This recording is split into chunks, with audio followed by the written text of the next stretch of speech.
70वां अध्याय।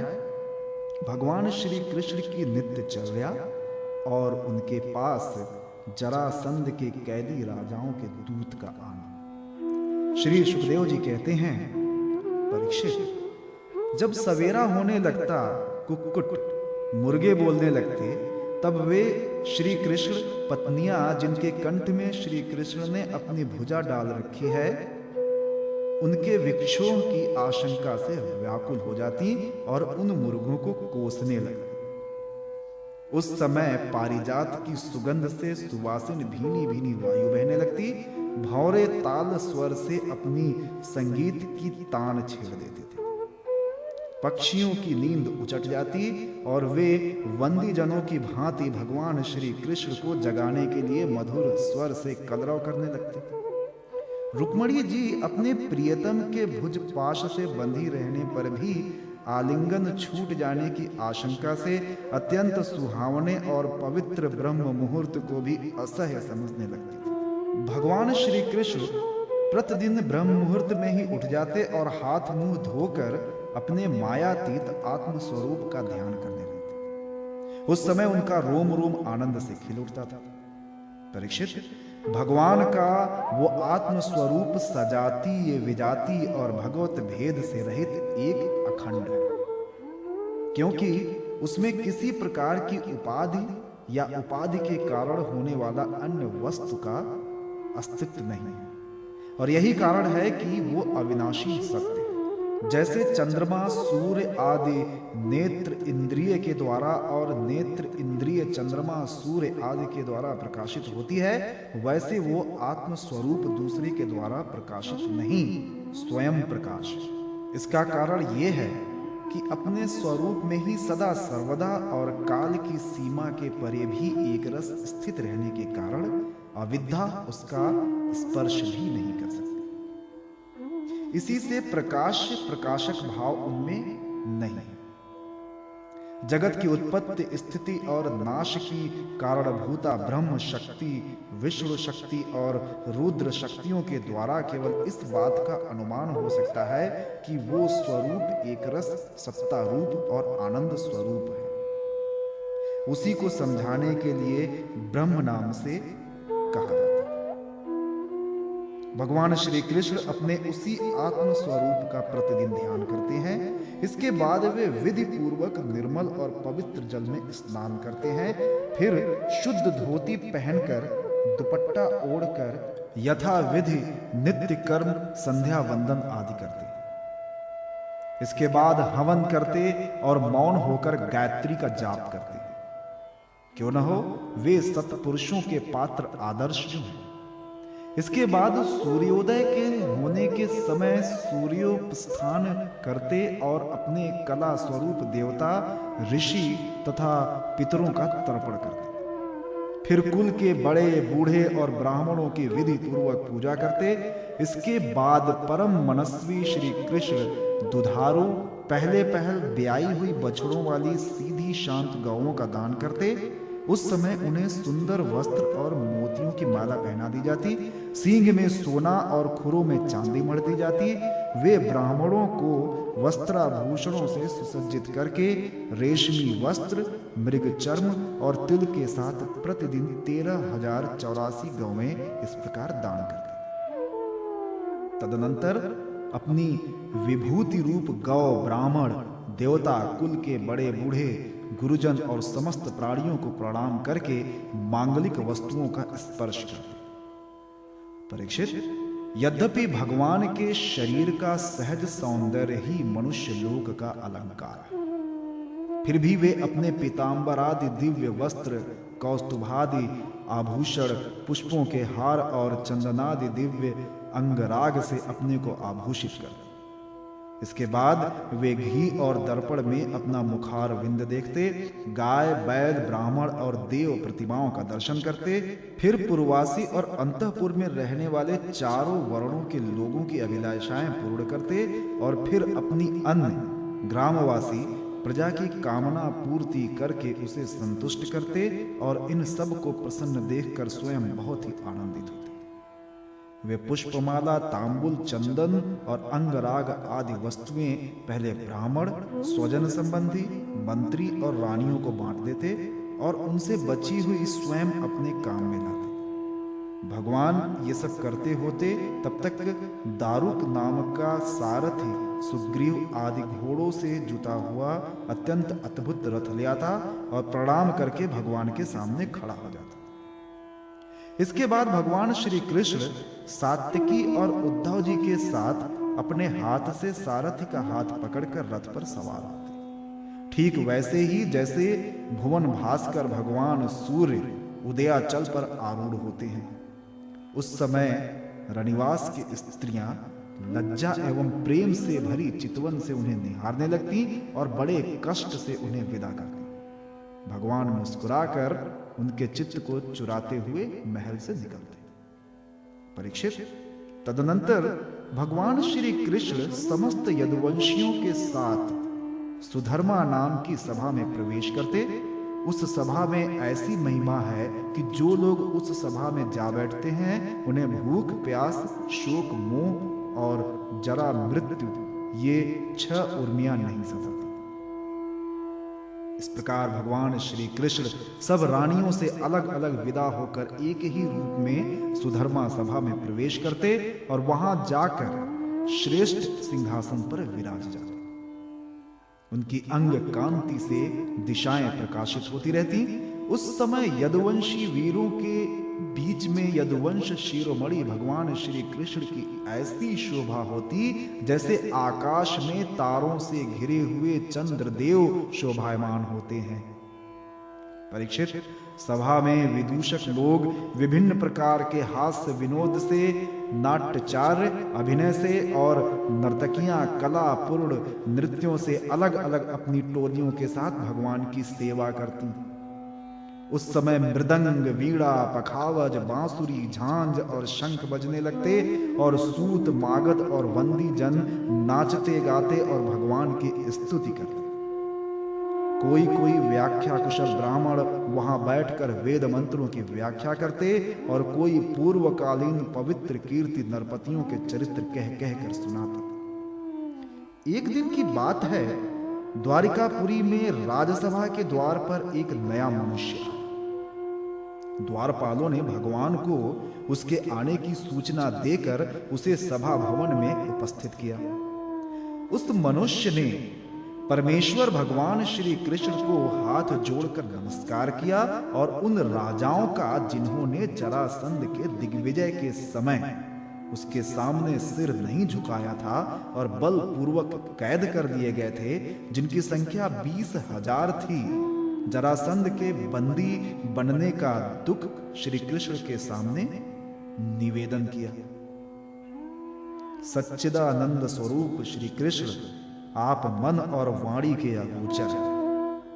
जो आपकी शरण में आता है उसके सारे भय आप नष्ट कर देते हैं।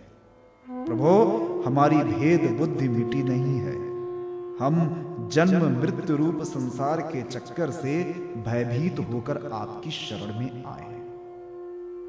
भगवान, अधिकांश जीव ऐसे सकाम और निषिद्ध कर्मों में फंसे हुए हैं कि वे आपके बतलाए हुए अपने परम कल्याणकारी कर्म आपकी उपासना से विमुख हो गए हैं और अपने जीवन एवं जीवन संबंधी आशा अभिलाषाओं में भ्रम भटक रहे हैं। परंतु आप बड़े बलवान हैं। आप काल रूप से सदा सर्वदा सावधान रहकर उनकी आशालता का तुरंत समूल उच्छेद कर डालते। हम आपके उस काल स्वरूप को नमस्कार करते हैं। आप स्वयं जगदीश्वर हैं और आपने जगत में अपने ज्ञान, बल आदि कलाओं के साथ इसलिए अवतार ग्रहण किया है कि संतों की रक्षा करें और दुष्टों को दंड दें। ऐसी अवस्था में प्रभु, जरासंध आदि कोई दूसरे राजा आपकी इच्छा और आज्ञा के विपरीत हमें कैसे कष्ट दे रहे हैं, ये बात हमारी समझ में नहीं आती। यदि ये कहा जाए कि जरासंध हमें कष्ट नहीं देता, उसके रूप में उसे निमित्त बनाकर हमारे अशुभ कर्म ही हमें दुख पहुंचा रहे हैं, तो ये भी ठीक नहीं। क्योंकि जब हम लोग आपके अपने हैं, तब हमारे दुष्कर्म हमें फल देने में कैसे समर्थ हो सकते हैं? इसलिए आप कृपा करके अवश्य ही हमें इस क्लेश से मुक्त कीजिए। प्रभो, हम जानते हैं कि राजापने का सुख प्रारब्ध के अधीन एवं विषय साध्य, और सच कहें तो स्वप्न सुख के समान अत्यंत तुच्छ और असत। साथ ही उस भोग को भोगने वाला यह शरीर भी एक प्रकार से मुर्दा ही है, और इसके पीछे सदा सर्वदा सैकड़ों प्रकार के भय लगे रहते हैं। परंतु हम तो इसी के द्वारा जगत के अनेकों भार ढो रहे हैं, और यही कारण है कि हमने अंतःकरण के निष्काम भाव और निसंकल्प स्थिति से प्राप्त होने वाले आत्मसुख का परित्याग कर दिया है। सचमुच हम अत्यंत अज्ञानी हैं और आपकी माया के फंदे में फंसकर क्लेश पर क्लेश भोगते जा रहे हैं। भगवान, आपके चरण कमल शरणागत पुरुषों के समस्त शोकों और मोहों को नष्ट कर देने वाला है। इसलिए आप ही जरासंध रूप कर्मों के बंधन से हमें छुड़ाइए। प्रभु, ये अकेला ही 10,000 हाथियों की शक्ति रखता है, और हम लोगों को उसी प्रकार बंदी बनाए हुए है जैसे सींग भेड़ों को घेर रखे। चक्रपाणे, आपने 18 बार जरासंध से युद्ध किया और 17 बार उसका मान मर्दन करके उसे छोड़ दिया, परंतु एक बार उसने आपको जीत लिया। हम जानते हैं कि आपकी शक्ति, आपका बल पौरुष अनंत है, फिर भी मनुष्यों का सा आचरण करते हुए आपने हारने का अभिनय किया, परंतु इसी से उसका घमंड बढ़ गया है। हे अजित, अब वो ये जानकर हम लोगों को और भी सताता है कि हम आपके भक्त हैं, आपकी प्रजा हैं। अब आपकी जैसी इच्छा हो वैसा कीजिए। दूत ने कहा, भगवान, जरासंध के बंदी नरपतियों ने इस प्रकार आपसे प्रार्थना की है। वे आपके चरण कमलों की शरण में हैं और आपका दर्शन चाहते हैं। आप कृपा करके उन दीनों का कल्याण कीजिए। श्री सुखदेव जी कहते हैं, परीक्षित, राजाओं का दूत इस प्रकार कह ही रहा था कि परम तेजस्वी देवर्षि नारद जी वहां आ पहुंचे। उनकी सुनहरी जटाएं चमक रही थीं। उन्हें देखकर ऐसा मालूम हो रहा था मानो साक्षात भगवान सूर्य ही उदय हो गए। ब्रह्मा आदि समस्त लोकपालों के एकमात्र स्वामी भगवान श्री कृष्ण उन्हें देखते ही सभासदों और सेवकों के साथ हर्षित होकर उठ खड़े हुए और सिर झुकाकर उनकी वंदना करने लगे। जब देवर्षि नारद आसन स्वीकार करके बैठ गए, तब भगवान ने उनकी विधि पूर्वक पूजा की और अपनी श्रद्धा से इनको संतुष्ट करते हुए वे मधुर वाणी से बोले, देवर्षि, इस समय तीनों लोकों में कुशल मंगल तो है ना? आप तीनों लोकों में विचरण करते रहते हैं। इससे हमें यह बहुत बड़ा लाभ है कि घर बैठे सबका समाचार मिल जाता। ईश्वर के द्वारा रचे हुए तीनों लोकों में ऐसी कोई बात नहीं है जिसे आप न जानते हो। अतः हम आपसे ये जानना चाहते हैं कि युधिष्ठिर आदि पांडव इस समय क्या करना चाहते हैं? देवर्षि नारद ने कहा, सर्वव्यापक अनंत आप विश्व के निर्माता हैं और इतने बड़े मायावी हैं कि बड़े बड़े मायावी ब्रह्मा जी आदि भी आपकी माया पार नहीं पा सकते। प्रभो, आप सबके घट घट में अपनी अचिंत्य शक्ति से व्याप्त रहते हैं, ठीक वैसे ही जैसे अग्नि लकड़ियों में अपने को छिपाए रखता है। लोगों की दृष्टि सत्व आदि गुणों पर ही अटक जाती है, इससे आपको वे नहीं देख पाते। मैंने एक बार नहीं अनेकों बार आपकी माया देखी है, इसीलिए आप जो यूं अनजान बनकर पांडवों का समाचार पूछते हैं, इससे मुझे कोई कौतूहल नहीं हो रहा है। भगवान, आप अपनी माया से ही इस जगत की रचना और संहार करते हैं और आपकी माया के कारण ही ये असत्य होने पर भी सत्य के समान प्रतीत होता है। आप कब क्या करना चाहते हैं ये बात भली भांति कौन समझ सकता है। आपका स्वरूप सर्वथा अचिंतनीय है। मैं तो केवल बार बार आपको नमस्कार करता हूं।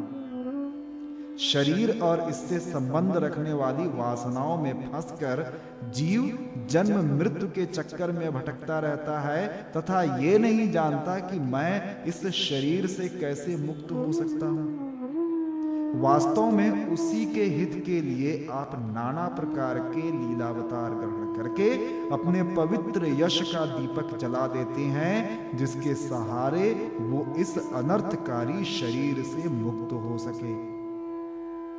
इसीलिए मैं आपकी शरण में हूं। प्रभो, आप स्वयं पर ब्रह्म हैं, तथापि मनुष्यों की सी लीला का नाट्य करते हुए मुझसे पूछ रहे हैं। इसलिए आपके फुफेरे भाई और प्रेमी भक्त राजा युधिष्ठिर क्या करना चाहते हैं, ये बात मैं आपको सुनाता। इसमें संदेह नहीं कि ब्रह्मलोक में किसी को जो भोग प्राप्त हो सकता है वो राजा युधिष्ठिर को यहीं प्राप्त है। उन्हें किसी वस्तु की कामना नहीं है, फिर भी वे श्रेष्ठ यज्ञ राजसूय के द्वारा आपकी प्राप्ति के लिए आपकी आराधना करना चाहते हैं। आप कृपा करके उनकी इस अभिलाषा का अनुमोदन कीजिए। भगवान, उस श्रेष्ठ यज्ञ में आपका दर्शन करने के लिए बड़े बड़े देवता और यशस्वी नरपतिगण एकत्र होंगे। प्रभु, आप स्वयं विज्ञानानंदघन ब्रह्म हैं। आपके श्रवण, कीर्तन और ध्यान करने मात्र से अंत्यज भी पवित्र हो जाते हैं। फिर जो आपका दर्शन और स्पर्श प्राप्त करते हैं उनके संबंध में तो कहना ही क्या। त्रिभुवन मंगल, आपकी निर्मल कीर्ति समस्त दिशाओं में छा रही है तथा स्वर्ग, पृथ्वी और पाताल में व्याप्त हो रही है। ठीक वैसे ही जैसे आपकी चरणामृत धारा स्वर्ग में मंदाकिनी, पाताल में भोगवती और मर्त्यलोक में गंगा के नाम से प्रवाहित होकर सारे विश्व को पवित्र कर रही है। श्री सुखदेव जी कहते हैं, परीक्षित, सभा में जितने यदुवंशी बैठे थे वे सब इस बात के लिए अत्यंत उत्सुक हो रहे थे कि पहले जरासंध पर चढ़ाई करके उसे जीत लिया जाए। अतः उन्हें नारद जी की बात पसंद न आई। तब ब्रह्मा आदि के शासक भगवान श्री कृष्ण ने तनिक मुस्कुराकर बड़ी मीठी वाणी में उद्धव जी से कहा। भगवान श्री कृष्ण ने कहा, उद्धव, तुम मेरे हितैषी, सुहृद, शुभ सम्मति देने वाले और कार्य के तत्व को भली भांति समझने वाले, इसीलिए हम तुम्हें अपना उत्तम नेत्र मानते हैं। अब तुम ही बताओ कि इस विषय में हमें क्या करना चाहिए। तुम्हारी बात पर हमारी श्रद्धा है, इसलिए हम तुम्हारी सलाह के अनुसार ही काम करेंगे। तब उद्धव जी ने देखा कि भगवान श्री कृष्ण सर्वज्ञ होने पर भी अनजान की तरह सलाह पूछ रहे हैं। तब वे उनकी आज्ञा, श्री 71वां अध्याय, श्री कृष्ण भगवान का इंद्रप्रस्थ पधारना। श्री सुखदेव जी कहते हैं, परीक्षित, भगवान श्री कृष्ण के वचन सुनकर महामति उद्धव जी ने देवर्षि नारद, सभासद और भगवान श्री कृष्ण के मत पर विचार किया। फिर वे कहने लगे। उद्धव जी ने कहा, भगवान देवर्षि नारद जी ने आपको ये सलाह दी है कि फुफेरे भाई पांडवों के राजसूय यज्ञ में सम्मिलित होकर उनकी सहायता करनी चाहिए।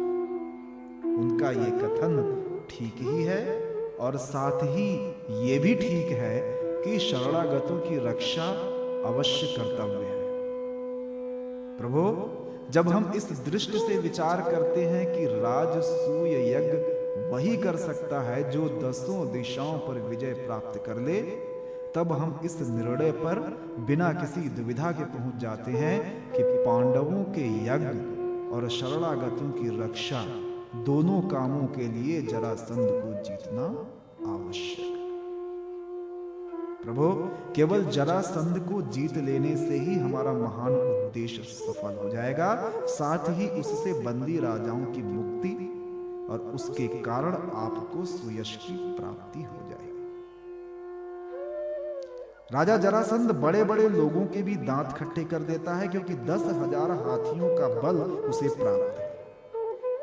उसे यदि हरा सकते हैं तो केवल भीमसेन, क्योंकि वे भी वैसे ही बल। उसे आमने सामने के युद्ध में एक वीर जीत ले, यही सबसे अच्छा। 100 अक्षौहिणी सेना लेकर जब वो युद्ध के लिए खड़ा होगा, उस समय उसे जीतना आसान ना होगा। जरासंध बहुत बड़ा ब्राह्मण भक्त है। यदि ब्राह्मण उससे किसी बात की याचना करते हैं तो वो कभी कोरा जवाब नहीं देता। इसलिए भीमसेन ब्राह्मण के वेश में जाएं और उससे युद्ध की भिक्षा मांगे। भगवान, इसमें संदेह नहीं कि यदि आपकी उपस्थिति में भीमसेन और जरासंध का द्वंद्व युद्ध हो तो भीमसेन उसे मार डालेंगे। प्रभु, आप सर्वशक्तिमान रूप रहित काल स्वरूप हैं। विश्व की सृष्टि और प्रलय आपकी ही शक्ति से होता है। ब्रह्मा और शंकर तो उसमें निमित्त मात्र है। इसी प्रकार जरासंध का वध तो होगा आपकी शक्ति से, भीमसेन केवल उसमें निमित्त मात्र बनेंगे। जब इस प्रकार आप जरासंध का वध कर डालेंगे, तब कैद में पड़े हुए राजाओं की रानियां अपने महलों में आपकी इस विशुद्ध लीला का गान करेंगी कि आपने उनके शत्रु का नाश कर दिया और उनके प्राण पतियों को छुड़ा दिया। ठीक वैसे ही जैसे गोपियां शंख चूड़ से छुड़ाने की लीला। आपके शरणागत मुनिगण गजेंद्र और जानकी जी के उद्धार की लीला का हम लोग आपके माता पिता को कंस के कारागार से छुड़ाने की लीला का गान करते हैं। इसलिए प्रभु, जरासंध का वध स्वयं ही बहुत ही प्रयोजन सिद्ध कर दिया। बंदी नरपतियों के पुण्य परिणाम से अथवा जरासंध के पाप परिणाम से सच्चिदानंद स्वरूप श्री कृष्ण आप भी तो इस समय राजसूय यज्ञ का होना ही पसंद करते हैं। इसीलिए पहले आप वहीं पधारें। श्री सुखदेव जी कहते हैं, परीक्षित, उद्धव जी की यह सलाह सब प्रकार से हितकर और निर्दोष थी। देवर्षि नारद, यदुवंश के बड़े बूढ़े और स्वयं भगवान श्री कृष्ण ने भी उनकी बात का समर्थन किया। अब अंतर्यामी भगवान श्री कृष्ण ने वसुदेव आदि गुरुजनों से अनुमति लेकर दारुक, जैत्र आदि सेवकों को इंद्रप्रस्थ जाने की तैयारी करने के लिए आज्ञा दी। इसके बाद भगवान श्री कृष्ण ने यदुराज उग्रसेन और बलराम जी से आज्ञा लेकर बाल बच्चों के साथ रानियों और उनके सब सामानों को आगे चला दिया और फिर दारुक के लाए हुए गरुड़ ध्वज रथ पर स्वयं सवार। इसके बाद रथों, हाथियों, घुड़सवारों और पैदलों की बड़ी भारी सेना के साथ उन्होंने प्रस्थान किया। उस समय मृदंग, नगारे, ढोल, शंख और नरसिंहों की ऊंची ध्वनि से 10 दिशाएं गूंज रही थी। सती, शिरोमणि, रुक्मणी जी आदि सहस्त्रों श्री कृष्ण पत्नियां अपनी संतानों के साथ सुंदर सुंदर वस्त्राभूषण, चंदन, अंगराग और पुष्पों के हार आदि से सज धज कर डोलियों, रथों और सोने की बनी हुई पालकियों में चढ़कर अपने पतिदेव भगवान श्री कृष्ण के पीछे पीछे चले। पैदल सिपाही हाथों में ढाल तलवार लेकर उनकी रक्षा करते हुए चल रहे थे।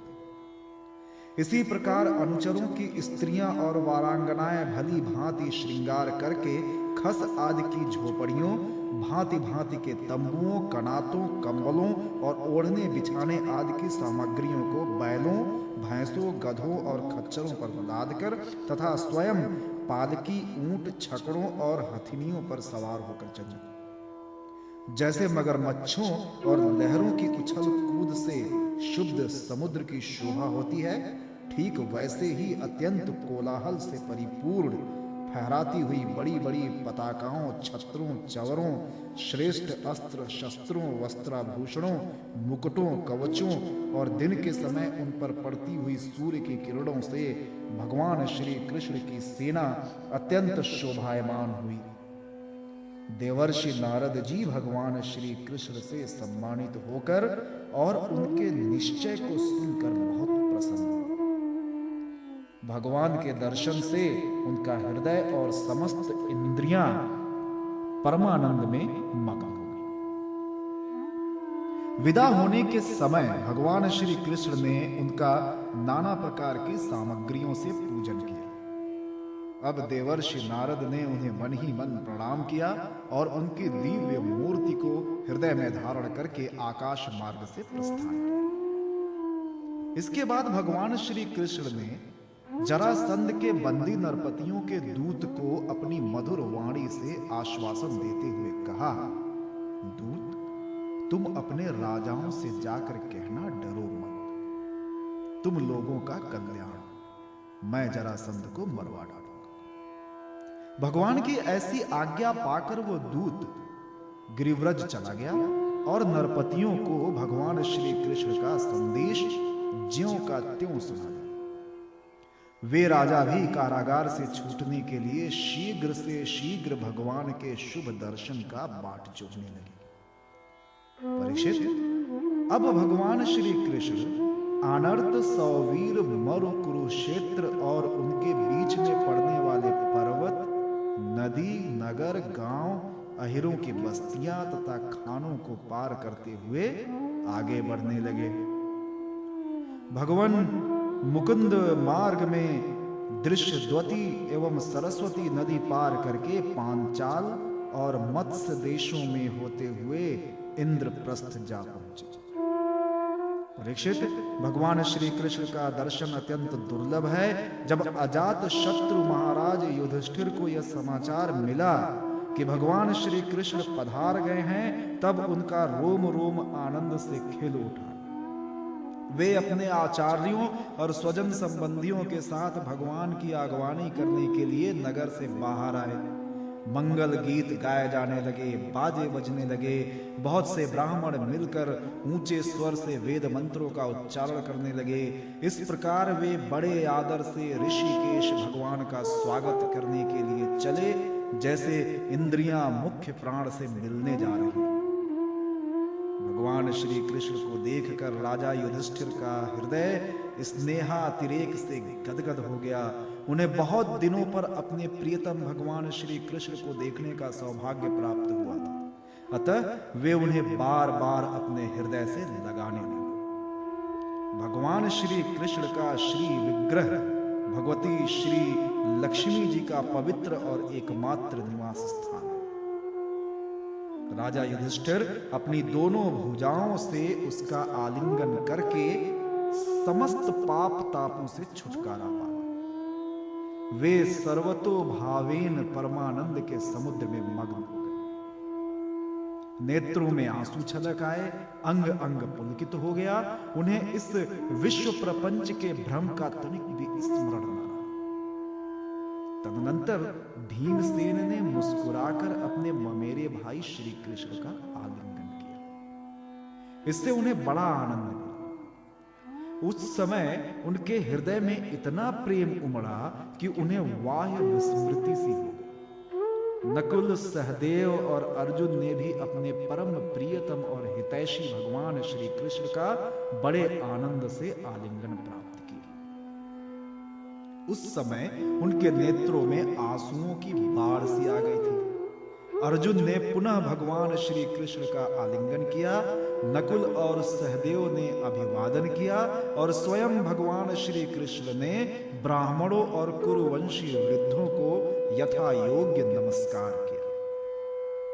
कुरु, श्रिंजय और केकय देश के नरपतियों ने भगवान श्री कृष्ण का सम्मान किया और भगवान श्री कृष्ण ने भी उनका यथोचित सत्कार किया। सूत, मागध, वंदीजन और ब्राह्मण भगवान की स्तुति करने लगे तथा गंधर्व, नट, विदूषक आदि मृदंग, शंख, नगारे, वीणा, ढोल और नरसिंह बजा बजा कर कमल नयन भगवान श्री कृष्ण को प्रसन्न करने के लिए नाचने गाने लगे। इस प्रकार परम यशस्वी भगवान श्री कृष्ण ने अपने सुहृद स्वजनों के साथ सब प्रकार से सुसज्जित इंद्रप्रस्थ नगर में प्रवेश किया। उस समय लोग आपस में भगवान श्री कृष्ण की प्रशंसा करते चल रहे थे। इंद्रप्रस्थ नगर की सड़कें और गलियां मतवाले हाथियों के मद से तथा सुगंधित जल से सींच दी गई थी। जगह जगह रंग बिरंगी झंडियां लगा दी गई थी, सुनहले तोरण बांधे हुए थे और सोने के जल भरे कलश स्थान स्थान पर शोभा पा रहे थे। नगर के नर नारी नहा धोकर तथा नए वस्त्र, आभूषण, पुष्पों के हार, इत्र, फुलेल आदि से सज धज कर घूम रहे थे। घर घर में ठौर ठौर पर दीपक जलाए गए थे, जिनसे दीपावली किसी छठा हो रही थी। प्रत्येक घर के झरोखों से धूप का धुआं निकलता हुआ बहुत भला मालूम होता था। सभी घरों के ऊपर पताकाएं फहरा रही थीं तथा सोने के कलश और चांदी के शिखर जगमगा रहे थे। भगवान श्री कृष्ण इस प्रकार के महलों से परिपूर्ण पांडवों की राजधानी इंद्रप्रस्थ नगर को देखते हुए आगे बढ़ रहे थे। जब युवतियों ने सुना कि मानव नेत्रों के पानपात्र अर्थात अत्यंत दर्शनीय भगवान श्री कृष्ण राजपथ पर आ रहे हैं, तब उनके दर्शन की उत्सुकता के आवेग से उनकी चोटियों और साड़ियों की गांठें ढीली पड़ गई। उन्होंने घर का काम काज तो छोड़ ही दिया, सेज पर सोए हुए अपने पतियों को भी छोड़ दिया और भगवान श्री कृष्ण का दर्शन करने के लिए राजपथ पर दौड़ आई। सड़क पर हाथी, घोड़े, रथ और पैदल सेना की भीड़ लग रही थी। उन स्त्रियों ने अटारियों पर चढ़कर रानियों के सहित भगवान श्री कृष्ण का दर्शन किया। उनके ऊपर पुष्पों की वर्षा की और मन ही मन आलिंगन किया तथा प्रेम भरी मुस्कान एवं चितवन से उनका सुस्वागत किया। नगर के स्त्रियां राजपथ पर चंद्रमा के साथ विराजमान ताराओं के समान श्री कृष्ण की पत्नियों को देखकर आपस में कहने लगी, सखी, इन बड़भागिनी रानियों ने ना जाने ऐसा कौन सा पुण्य किया है जिसके कारण पुरुष शिरोमणि भगवान श्री कृष्ण अपने उन्मुक्त हास्य और विलासपूर्ण कटाक्ष से उनकी ओर देखकर उनके नेत्रों को परम आनंद प्राप्त करती है। इसी प्रकार भगवान श्री कृष्ण राजपथ से चल रहे थे। स्थान स्थान पर बहुत से निष्पाप, धनी, मानी और शिल्पजीवी नागरिकों ने अनेकों मांगलिक वस्तुएं ला लाकर उनकी पूजा अर्चा और स्वागत सत्कार की। अंतःपुर की स्त्रियां भगवान श्री कृष्ण को देखकर प्रेम और आनंद से भर गईं। उन्होंने अपने प्रेम, विह्वल और आनंद से खिले नेत्रों के द्वारा भगवान का स्वागत किया और श्री कृष्ण उनका स्वागत सत्कार स्वीकार करते हुए राजमहल में पधारे। जब कुंती ने अपने त्रिभुवन पति भतीजे श्री कृष्ण को देखा, तब उनका हृदय प्रेम से भर आया। वे पलंग से उठकर अपनी पुत्र वधू द्रौपदी के साथ आगे गईं और भगवान श्री कृष्ण को हृदय से लगा लिया। देव देवेश्वर भगवान श्री कृष्ण को राजमहल के अंदर लाकर राजा युधिष्ठिर आदर भाव और आनंद के उद्रेक से आत्मविस्मित हो गए। उन्हें इस बात की भी सुध न रही कि किस क्रम से भगवान की पूजा करनी चाहिए। भगवान श्री कृष्ण ने अपनी फुआ कुंती और गुरुजनों की पत्नियों का अभिवादन किया। उनकी बहन सुभद्रा और द्रौपदी ने भगवान को नमस्कार किया। अपनी सास कुंती की प्रेरणा से द्रौपदी ने वस्त्र, आभूषण, माला आदि के द्वारा रुक्मणी, सत्यभामा, भद्रा, जांबवती, कालिंदी, मित्रविंदा, लक्ष्मणा और परम साध्वी सत्या भगवान श्री कृष्ण की इन पटरानियों का तथा वहां आई हुई श्री कृष्ण की अन्यान्य रानियों का भी यथा योग्य सत्कार किया। धर्मराज युधिष्ठिर ने भगवान श्री कृष्ण को उनकी सेना, सेवक, मंत्री और पत्नियों के साथ ऐसे स्थान पर ठहराया जहां उन्हें नित्य नई नई सुख की सामग्रियां प्राप्त हो। अर्जुन के साथ रहकर भगवान श्री कृष्ण ने खांडव वन का दाह करवाकर अग्नि को तृप्त किया था और मायासुर को उससे बचाया था। परीक्षित, उस मायासुर ने ही धर्मराज युधिष्ठिर के लिए भगवान की आज्ञा से एक दिव्य सभा तैयार कर दी। भगवान श्री कृष्ण राजा युधिष्ठिर को आनंदित करने के लिए कई महीनों तक इंद्रप्रस्थ में ही रहे। वे समय समय पर अर्जुन के साथ रथ पर सवार होकर विहार करने के लिए इधर उधर चले जाया करते थे। उस समय बड़े बड़े वीर सैनिक भी उनकी सेवा के लिए अध्याय पांडवों के राजसूय यज्ञ का आयोजन और जरासंध का उद्धार। श्री सुखदेव जी कहते हैं, परीक्षित, एक दिन महाराज युधिष्ठिर बहुत से मुनियों, ब्राह्मणों, क्षत्रियों, वैश्यों, भीमसेन आदि भाइयों, आचार्यों, कुल के बड़े बूढ़ों, जाति बंधुओं, संबंधियों एवं कुटुंबियों के साथ राजसभा में बैठे हुए थे। उन्होंने सबके सामने ही भगवान श्री कृष्ण को संबोधित करके ये बात कही। धर्मराज युधिष्ठिर ने कहा, गोविंद, मैं सर्वश्रेष्ठ राजसूय यज्ञ के द्वारा आपका और आपके परम पावन विभूति स्वरूप देवताओं का यजन करना चाहता हूं। प्रभु, आप कृपा करके मेरा यह संकल्प पूरा कीजिए।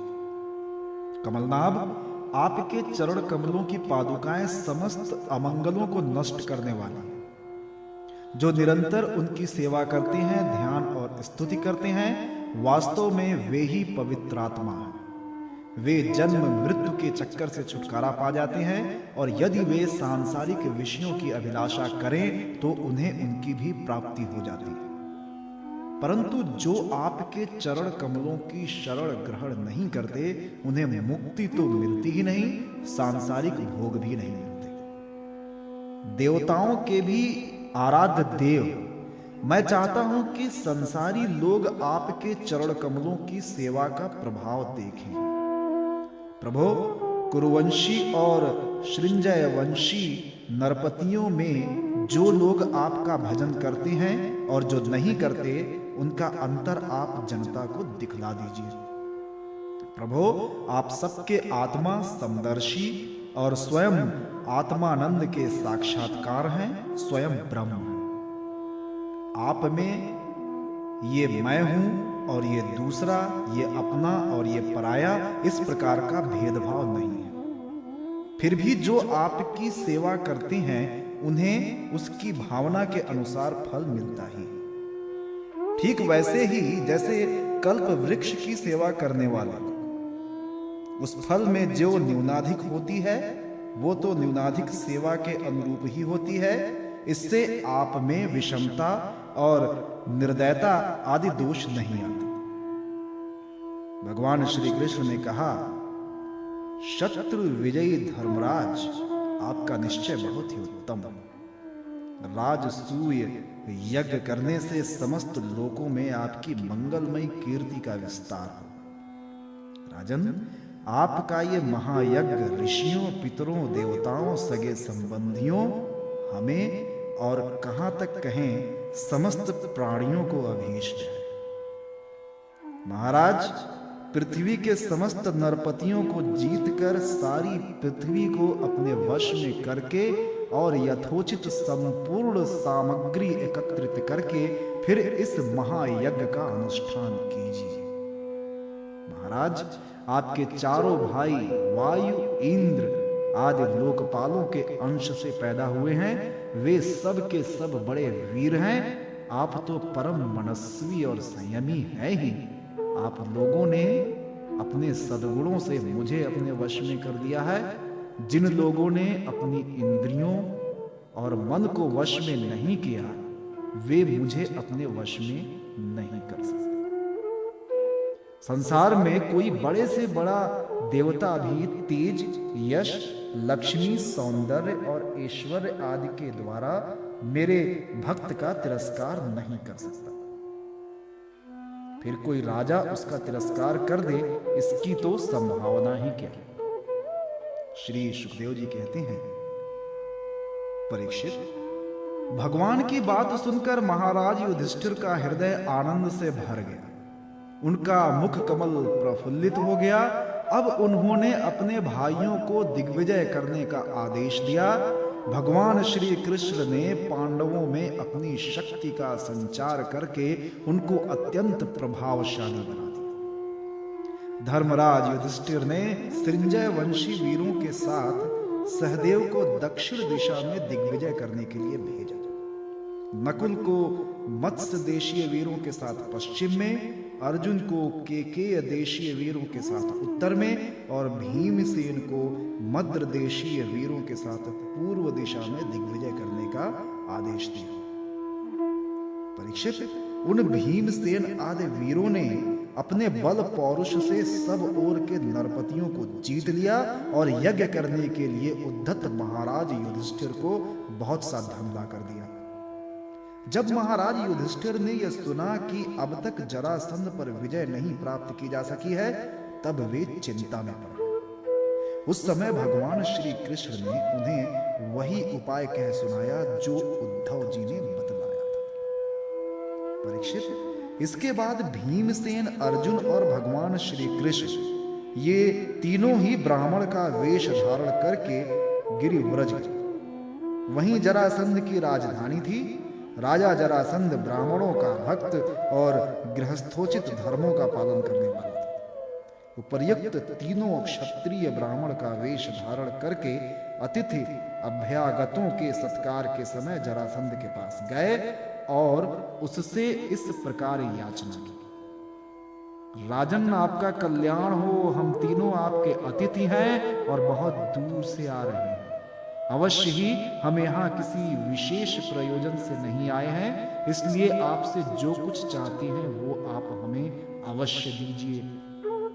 तितिक्ष पुरुष क्या नहीं सह सकते, दुष्ट पुरुष बुरा से बुरा क्या नहीं कर सकते, उदार पुरुष क्या नहीं दे सकते और समदर्शी के लिए पराया कौन है। जो पुरुष स्वयं समर्थ होकर भी इस नाशवान शरीर से ऐसे अविनाशी यश का संग्रह नहीं करता जिसका बड़े बड़े सत्पुरुष भी गान करें, सच पूछिए तो उसकी जितनी निंदा की जाए थोड़ी है। उसका जीवन शोक करने योग्य है। राजन, आप तो जानते ही होंगे, राजा हरिश्चंद्र, रंतिदेव, केवल अन्न के दाने बिन चुनकर निर्वाह करने वाले महात्मा मुद्गल, शिबी, बलि, व्याध और कपोत आदि बहुत से व्यक्ति अतिथि को अपना सर्वस्व देकर इस नाशवान शरीर के द्वारा अविनाशी पद को प्राप्त हो चुके हैं। इसलिए आप भी हम लोगों को निराश मत कीजिए।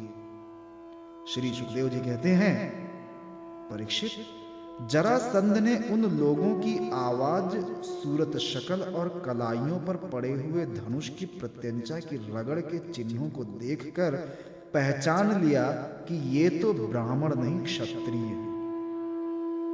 अब वो सोचने लगा कि मैंने कहीं न कहीं इन्हें देखा भी अवश्य है। फिर उसने मन ही मन ये विचार किया कि ये क्षत्रिय होने पर भी मेरे भय से ब्राह्मणों का वेश बनाकर आए हैं।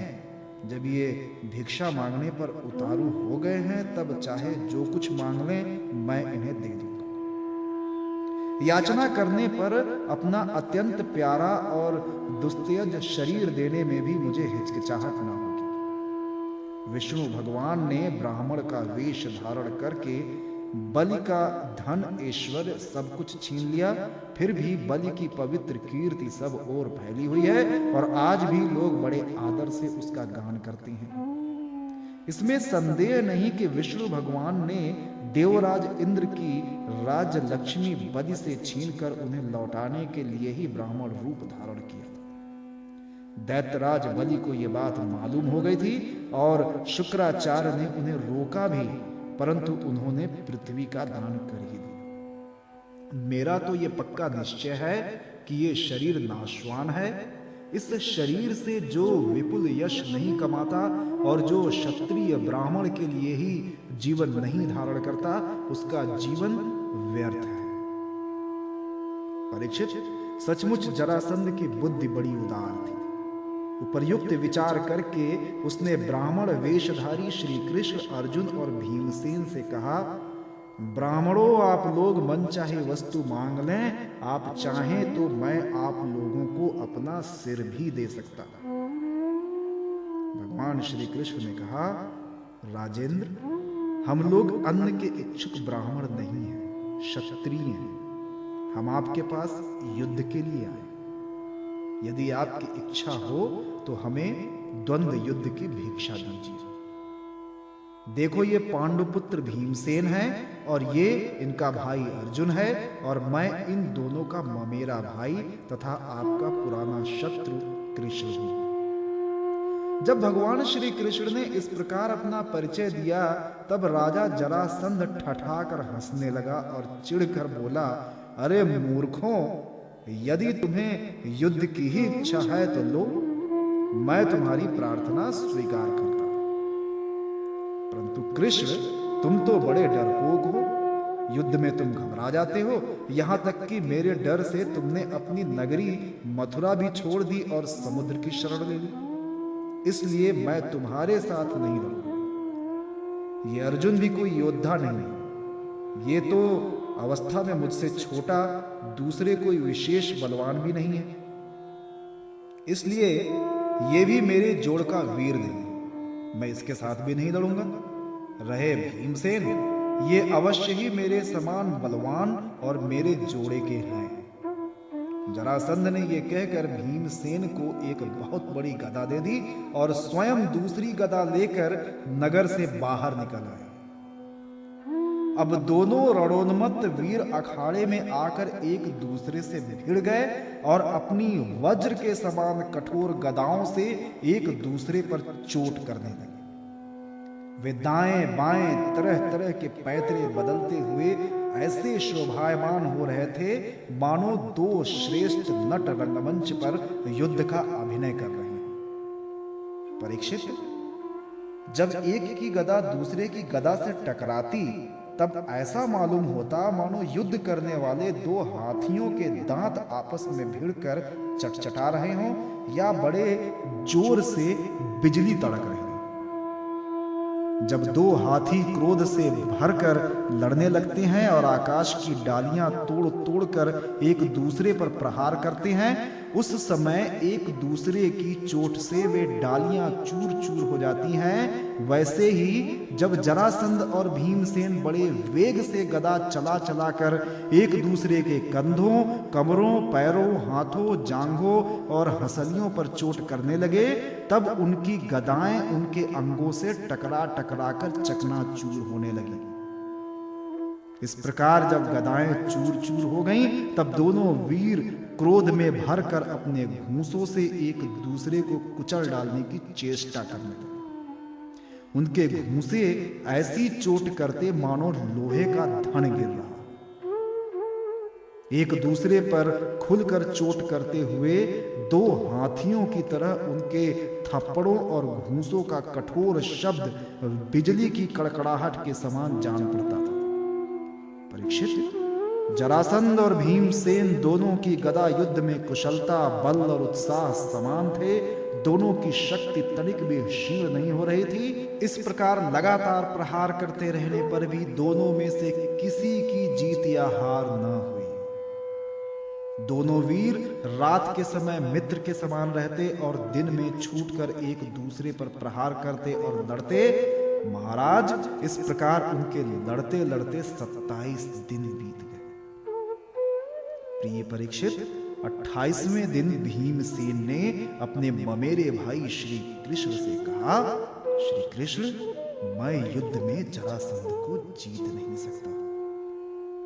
भगवान श्री कृष्ण जरासंध के जन्म और मृत्यु का रहस्य जानते थे और ये भी जानते थे कि जरा राक्षसी ने जरासंध के शरीर के 2 टुकड़ों को जोड़कर इसे जीवन दान दिया है। इसलिए उन्होंने भीमसेन के शरीर में अपनी शक्ति का संचार किया और जरासंध के वध का उपाय सोचा। परीक्षित, भगवान का ज्ञान अबाध है। अब उन्होंने उसकी मृत्यु का उपाय जानकर एक वृक्ष की डाली को बीचों बीच से चीर दिया और इशारे से भीमसेन को दिखाया। वीर शिरोमणि एवं परम शक्तिशाली भीमसेन ने भगवान श्री कृष्ण का अभिप्राय समझ लिया और जरासंध के पैर पकड़कर उसे धरती पर दे दिया। फिर उसके एक पैर को अपने पैर के नीचे दबाया और दूसरे को अपने हाथों से पकड़ लिया। इसके बाद भीमसेन ने उसे गुदा की ओर से इस प्रकार चीर डाला जैसे गजराज वृक्ष की डाली चीर डाले।